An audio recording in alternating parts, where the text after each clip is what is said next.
kita tuh memahami agama itu overdosis ya Pak ya. Konsumsilah agama sesuai dengan kadarnya. Dipimpin oleh hikmah, kebijaksanaan dalam permusyawaratan, keadilan sosial bagi seluruh itu masuk semangat empat ini. Berbangsa dan bernegara. Yang terjadi apa? Jika kita terlalu bersemangat dalam beragama tanpa dibarengi dengan kecintaan kita terhadap bangsa negara, yang terjadi itu adalah bom di mana-mana. Jadi radikal, kan? Dan itu berbahaya. Melihat apa? Itu haram, halal darahnya. Waduh.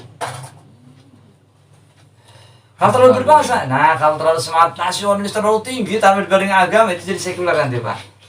Harus imbang loh dia. Harus seimbang Pak, makanya Pak. Nah, mangan doang orang minum Mak. Aduh. Mangan orang ngising Mak. Mangan doang ngising maning kan. Ngising doang cewek prem ya. Nah, itu kan nanti artinya kita itu memang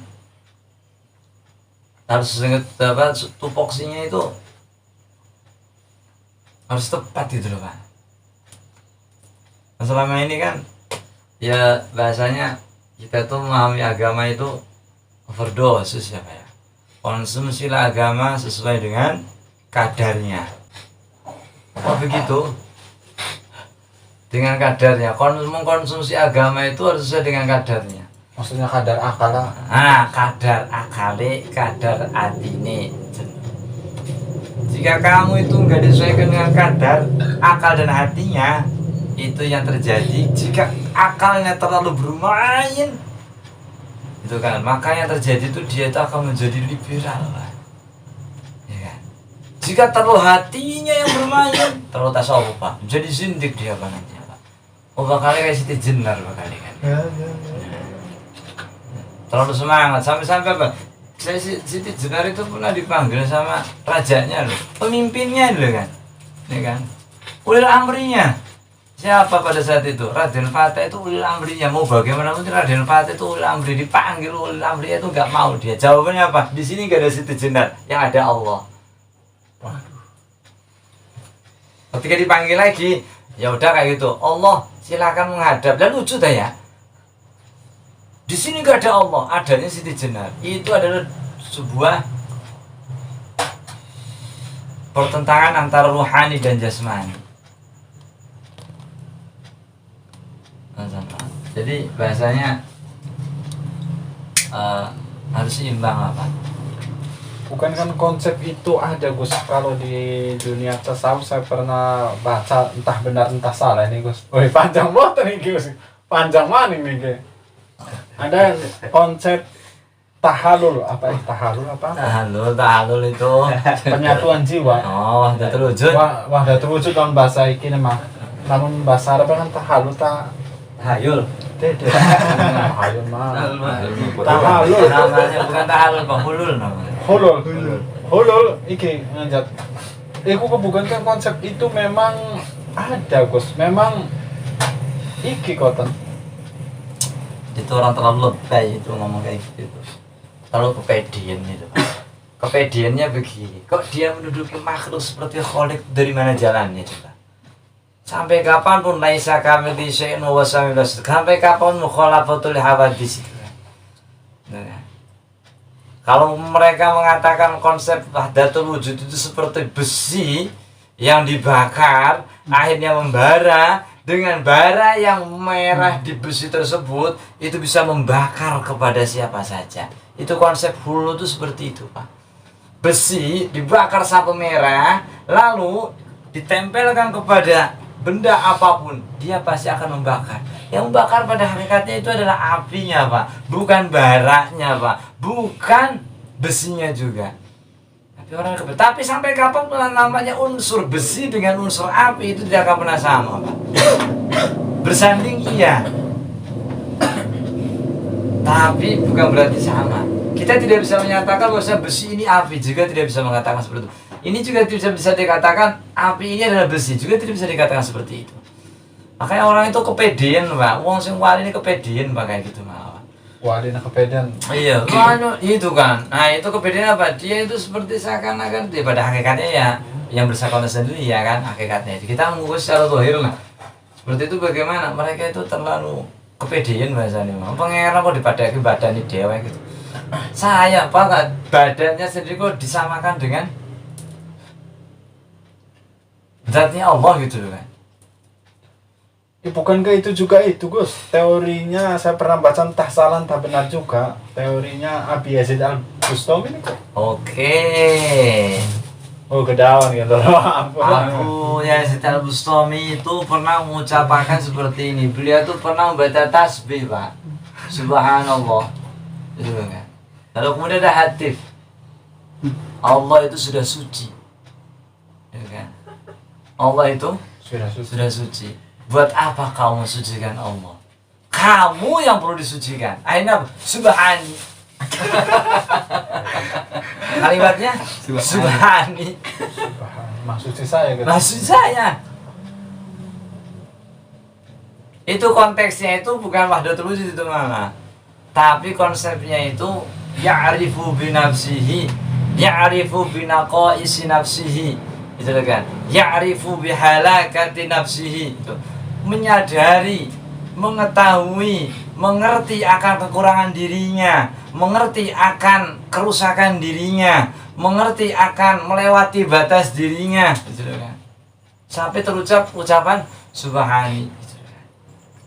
Sampai kapanpun Allah itu memang sudah suci, nggak perlu kita mensucikan Allah itu kan. Karena banyak lewat subhani kayak gitu loh kan. Kita jangan memaknai secara lafaz ya. Tapi yang dikedak itu makna murad ya kan. Maha suci aku. Artinya apa? Berjalan dengan tazkiyatun nafsi, mujahadatul nafsi, riyadhah. Sampai akhirnya dia dalam hatinya itu dia itu sudah taklukkan itu syahwatnya, sudah bisa menaklukkan itu nafsu amaratun bisuknya. Maka pada saat itulah dia itu naik makomnya. Kan? Ketika makomnya itu sudah naik, tidak terbelenggu dengan nafsunya, tidak terbelenggu dengan syahwatnya, pada saat itulah dia disebut suci secara hatinya. Kan? Suci menurut bagaimana kondisi hakikatnya manusia, bukan hakikatnya Allah ya. Berarti gitu aja perlu pemahaman mana Gus? Kulakin. Barusan tahu berarti. Barusan tahu Gus. Terkenalnya itu yang Yazid Bustami itu pernah kayak gitu. Enggak. Ketika kamu subhanallah ada hadis, Allah itu tidak butuh disucikan karena dia sudah suci. Sudah suci. Kamu yang belum suci itu kan. Kali baca belum, Pak. Ya, itu subhan. Apa kamu hukumi kafir anu bla bla bla. Balik gede loh kan. Macam-macam. Nah kan. Ya tingkat beledugnya kayak belum tentu kita bisa menyamai beledugnya Abu Yazid Bustami kan. Beledugnya loh kan. Omannya tasikile kan ya. Apalagi sampai ke hatinya kan. Kita belum sampai ke sana itu. Karena setelah kita ketahui bahwasanya apa namanya ya kelas kita itu apa Ikhlasul maghrurin. Ikhlasul maghrurin maksudnya keikhlasan palsu, keikhlasan yang palsu, keikhlasan yang palsu Pak. Kamu itu ibadah bahkan saking apa ya, sampai kapanpun yang namanya manusia itu ya memang dia tidak akan bisa ikhlas. Tidak akan bisa ikhlas, manusia itu tidak akan bisa ikhlas sampai kapanpun. Karena apa? Buktinya dia sholat duha. Tujuannya apa? Allahumma in kana gajian bisa ma fa'zilhu. Ya kan? Gajian. Iya benar. Wa in kana pelanggan fil sama fa'zilhu ya kan. Wa in kana proyek bisa ma fa'zilhu kan ya. Ya kan?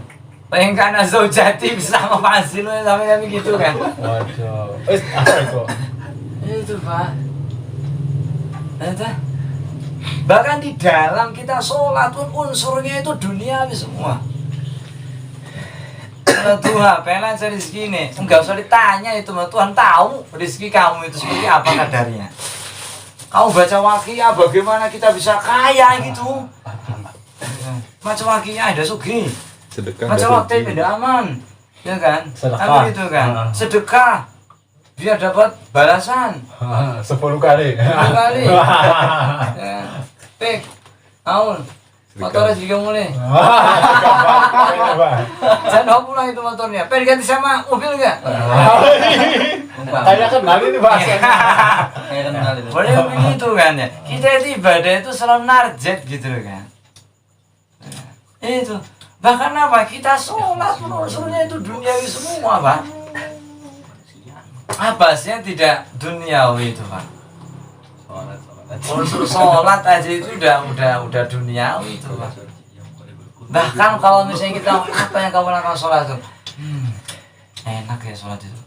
Sholat terus tenang sekali. Berarti kamu cari ketenangan. Iya. Bukan mencari Allah kamu. Disentil. Dikepok itu. Sentil lagi itu. Kamu tuh sholat tuh cari ketenangan. Itu kan? Bukan mencari Allah gitu. Baru ucapan kamu inna sholati wa nusuki wa mahyaya wa mamati lillahi rabbil alamin ya kan? Palsu itu. Palsu. Makhluk kan. Karena apa? Jika karena nih kita yang belum bisa itu karena begini, Pak. Sholih fardhu dhuhri rakaatain usah berarti adaan ma'muman lillahi ta'ala. Lillahi ta'ala. Kalau kita itu di dalam unsur ibadahnya itu masih ada karena lain, maka karena Allahnya palsu. Jika di dalam ibadah kita itu karena lain, ya karena pengen dapat ganjar. Orang ibadah pengen dapat surga, itu termasuknya ibadah itu nggak ikhlas itu. Ibadah kok pengen nggak masuk neraka, Pak. Saya itu melakukan puasa, taat, ibadah, jadi orang baik, dia jadi dimasukkan ke neraka. Ya saya dimasukkan ke surga. Tapi konsep dasarnya seperti itu, Gus. Itu soal dasarnya, Pak. Itu loh kan. Kenapa, Pak? Itu imannya receh, Pak. Kinyis. Surga itu bukannya taman doang kan? Surga itu ya katanya Surga mah taman. Qur'an walau dzulsamiat walau qatuna qalbi bashar itu. Kenikmatan yang tidak pernah dilihat oleh mata, kenikmatan yang tidak pernah terdengar oleh telinga, kenikmatan yang tidak pernah terbesit di hatinya manusia. Loh kan? Tidak pernah bisa menggambarkan. Adapun seperti wa ashabul yamin masa fi sidri makhdud, ya kan, di dalam taman-taman pohon bidara tak berduri, atau mandud, di tempat buah-buahan yang tersusun-susun, wadul mamdud, di tempat yang redup redam, itu kan, yang rindang, tohiman fi dzilli mamdud itu yang rindang, wa ma'in maskub, di tempat yang airnya berlimpah, tidak pernah kekeringan, hijau ranau, itu kenikmatan seperti itu, Pak. Maka kasih buah-buahan yang banyak dengan berbagai macam rasa dan warna. Yang musim udah selesai. Ini kan lama kuanti wala manu'ah, itu kan yang tidak pernah terputus, yang tidak pernah terbatas. Receh gitu. Tujuannya bukan surga berarti ya? Surga itu mah. Kalau kamu tuh ibadah itu dengan karena surga, berarti ya sebenarnya ikhlas. Kalau pengen ngomong bab-bab seperti ikhlas, kita bisa lihat riwayatnya Rabi'atul Adawi. Beliau itu pernah ngomong kayak gini, ya Allah, aku menyembahmu bukan karena aku ingin surga. Aku menyembahmu bukan karena aku takut neraka, tapi aku menyembahmu karena engkau adalah Tuhanku dan aku adalah hambamu. Jadi apa coba? Urgensinya, kepentingannya. Ada pengakuan kehambaan dari Yang Maha Pencipta.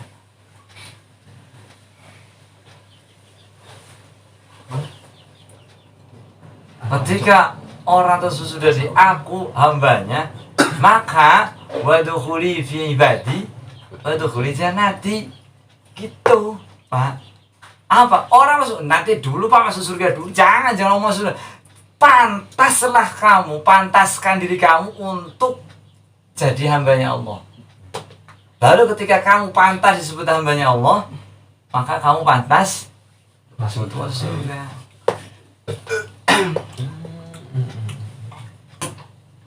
keterangan kayak lagi omongan kan ya. Ya dah. Itu kan. Ya kalau kita seandainya kita tuh suara itu pokoknya mengikhlasnya buh kun malah cak iku malah. Buat tapi terus. Yalah karena memang kuota terbatas kok itu mana. Oh, udah kelas kuantan kuota ya, Gus. Ada Pak. Ikhlas mengising doang, ikhlas wis. Wis Aslinya ngising itu gak ikhlas Pak. Aslinya gak ikhlas lagi. Iya, Pak. Masya Allah. Apa coba? Ada jemulas kono doang. Oh. Karena biar tidak mulas biar betul. bisa makan lagi, biar bisa ngisi lagi. Tapi urut kelangi kok. Wis bego. Orang itu langsung kayak wong ngisi. Enggak. Anu saya. Oh, berarti apa dinegatan terus orang bakal dipikir-pikir? Enggak bisa. Kalau memang itu adalah amal yang untuk dilupakan, buat apa dicatat-catat dan dihisab? Jika amal itu untuk ikhlas itu adalah seperti yang diomongkan tadi, itu seperti wong ngising, dia keluarkan lalu ditinggalkan tanpa pernah diingat-ingat kembali. Lalu buat apa itu petugas pencatat itu? Ya ini wenten pegawaian awan Gus pegawaian malaikat kun. Pegawai malaikat, tapi konsekuensinya kan itu nanti akan menjadi tinjauan. Iya. Namanya apa namanya? PK, peninjauan kembali. Nah, ini pikir-pikir Pak. Ya kan? Kalau ikhlas itu sesuatu dilupakan nggak bisa Pak. Ikhlas itu bukan berarti kita melupakan amal, enggak. Kalau emang amal itu untuk dilupakan, buat apa dicatat-catat, ya kan? Itu namanya tahsilul hasil Pak. Muspro Pak. Muspro itu ya suatu perbuatan yang sia-sia, gitu loh kan. Dicatat itu agar bisa diingat kembali, kan begitu sih Pak. Nah kalau ada catatan, kok nggak untuk diingat kembali? Nah buat apa dicatat Pak? Terus benang merahnya di mana nih Gus? Gak ada benang merah Pak. Nah, karena sudah tersulam Pak. Ya maksudnya kan ini Gus korelasinya kan antara bahwa amal itu harus ikhlas. Bisa ya? Sedangkan niriki wonten pencatatan. Nah, di dalam pencatatan ini kita pun berperan supaya kita catatannya banyak. Supaya kan surga dan lain sebagainya. Keluar itu panas gitu. Berarti masalahnya definisi ikhlas itu yang kayak gimana? Definisi ikhlas itu sulit Pak. Sulitnya kayak gini. Kayak gini nih. Ikhlas itu tidak di hati. Jarak kayak apa nih Gus? Ikhlas itu tidak diketahui oleh hati, sehingga hati tidak bisa menggoyahkannya. Tidak diketahui oleh setan, sehingga tidak dapat menggodanya. Tidak diketahui oleh nafsu, sehingga dia tidak bisa memalingkannya. Waduh, angel ya Gus. Nah kalimat itu ketika Nabi ditanya ikhlas itu apa? Sirrullahi alladhi wudi'a fi ibadihi, rahasianya Allah yang Allah letakkan pada hambanya. Kota dua sampun jawabannya. Dah, aran iki rahasia kok diomong-omongaken. Ya rahasia lah. Harus perlu rahasia mah. Sirrullahi alladzi wudi'a fi ibadi. Rahasianya Allah yang Allah letakkan di hambanya. Terus bagaimana? Oh rahasia kok dicerita-ceritakan. Enggak jadi rahasia lah itu. Ya udah misteri itu Pak. Ikhlas Misteri berarti ya. Misteri tidak diketahui hati ya kan orang mungkin banget. Bahasanya kan yang namanya ikhlas itu tanpa pamrih begitu. Iya maksudnya mau kumpul Gus. Nah, itu ikhlas itu ikhlas indal apa ya? Indal kule ke? Indal apa? Ya bahasanya kan Tinggal kaleng-kaleng. indah adna min ibadi lah gitu. Pada Kan lo kan je kuwi utang je barang anu ninggal terus tak ilasakeun lah je. Sampun. Ya bahasanya gini Pak, ikhlas di situ tuh kalau udah kayak gitu adna itu ya paling ngecek lah gitu. Kalau bahasanya kalau lebih digambar yang lebih yang lebih disempurnakan lagi kalimat ikhlas itu begini.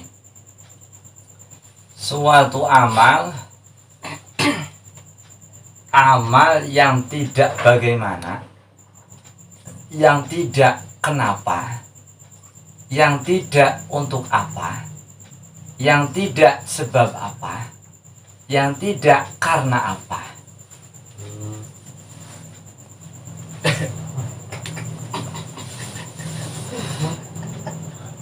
Mumet ya Pak ya? Muhammad Gus. Amal yang tidak bagaimana. Mau sing wong kawin mega endah iki Gus kota. Itu Pak. Makanya ada tingkatannya. Kan kayak gini Pak. Jadi di surga, bukan ngomong saya ngomong surga ya. Oke.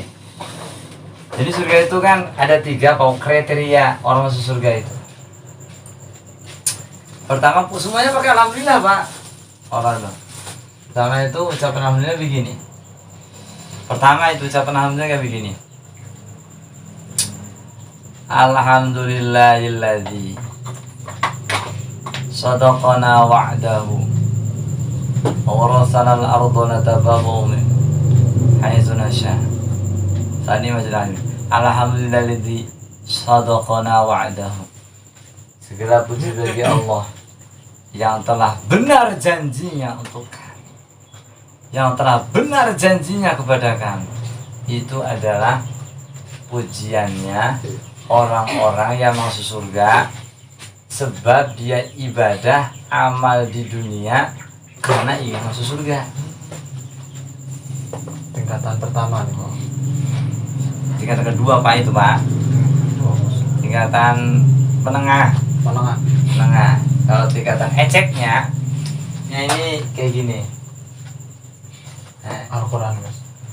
Tingkatan ecek wecek kan malah wis pokoknya mah sore sendal gini malah wis. Suara sendal. Sore sendal wis. Tembelek. Ini alhamdulilladzi adzaba 'anna al-hazan. Inna rabbana laghafurun syakur. Alladzi ahallana darul muqamati min fadli la yamassuna nasabu wa la yamassuna fi'alu. Segala puji bagi Allah yang telah menghilangkan dari kami kesedihan dan kesusahan. Sesungguhnya Tuhan kami benar-benar Maha Pengampun. Yakni Tuhan yang telah menempatkan kami di tempat keabadian dengan anugerahnya. Kami tidak merasakan payah dan juga kami tidak merasakan bosan. Intinya apa? Yang masuk surga itu karena takut neraka Pak.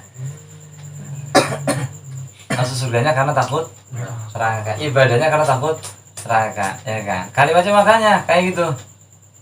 Kalimatnya kayak tadi kan. Alladzi ahallana darul muqamati min fadli. Alhamdulilladzi. Itu kan tadi itu kan. Adhaba 'anna al-hazan. Karena orang itu kalau masuk neraka pasti hazan. Kan hazan itu ya mereka ingin tidak susah. Jadi kalau pengen nggak susah ya masuk surga lah gitu loh. Nah tingkatan paling tinggi itu ini yang sering dipakai sama khotib itu kalau misalnya khotbah. Alhamdulilladzi hadana